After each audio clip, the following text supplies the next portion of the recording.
बहुत से लोग रामायण के चरित्र से शिक्षा ग्रहण करते हैं। खट्टर काका बोले, शिक्षा तो मैं भी ग्रहण करता हूँ। बिना देखे तीर नहीं चलाना चाहिए, बिना विचारे वचन नहीं देना चाहिए, वचन दे देने पर छाती नहीं पीटनी चाहिए। तो मैं बोला, खट्टर काका आप केवल दोष ही देखते हैं। खट्टर काका बोले, तो गुण नहीं दिखलाओगे? मैं देखिए महाराज दशरथ कैसे सतनिक थे। खट्टर काका बोले कि नकली श्रवण कुमार बनकर अंधे पिता को फुसलाने गए। मैंने बोला, रामचंद्र कैसे तेज भक्त थे? काका बोलते हैं कि पिता की मृत्यु का समाचार पाकर भी नहीं रोते। मैं बोला कि भरत कैसे त्यागी थे? तो खट्टर काका बोले कि 14 वर्ष तक भाई की खोज खबर नहीं मिली। राजधानी से फुर्सत मिलती तब तो जंगल में जाकर पता लगाते। अजी यदि वह अयोध्या से सेना सजा कर ले जाते तो राम को बंदरों का सहारा क्यों लेना पड़ता?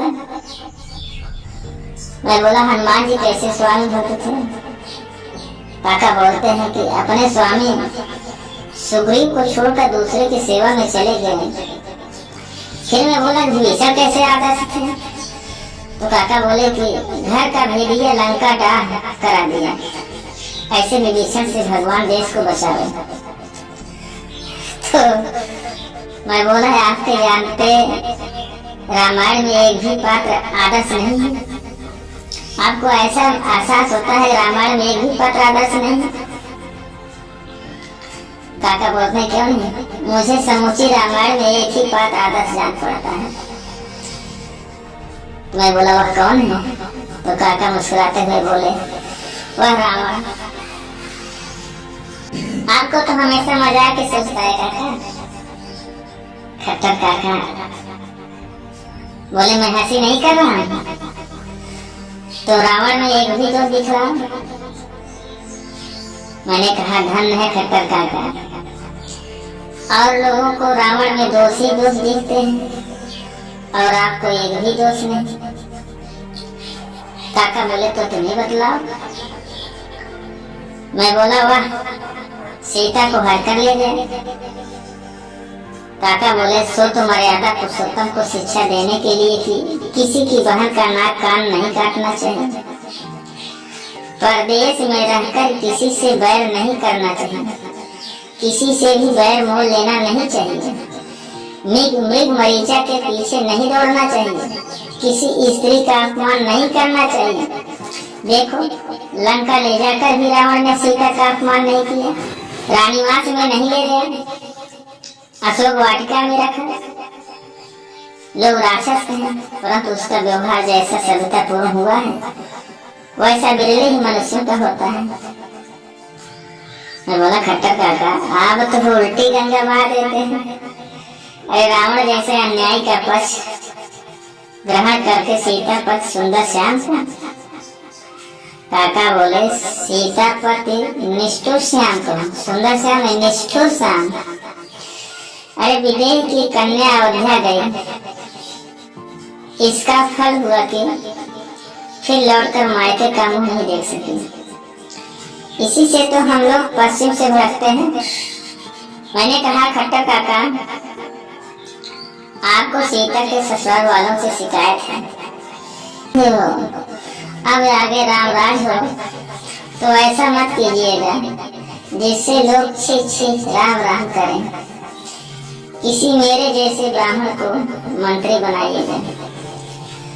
मैंने कहा, खट्टर काका राम राज तो आदर्श माना जाता है।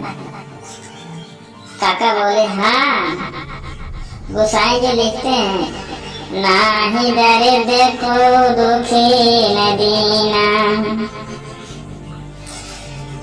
इसमें मैं एक और चौपाई जोड़ देता है। मैं क्या जोड़ता? नाही दरिद्र को दुखी न दीना, केवल सीता भाग्य विहीना। केवल सीता बेचारी भाग्य विहीना। कहीं रामराज की तरह ग्रामराज भी चलने लगे तो न जाने कितने सीताएं मिट्टी में मिल जाएं। तो मैं बोला, खट्टर काका आप रामनवमी का व्रत भी रखते हैं और मन में तो भक्ति रखते ही होंगे।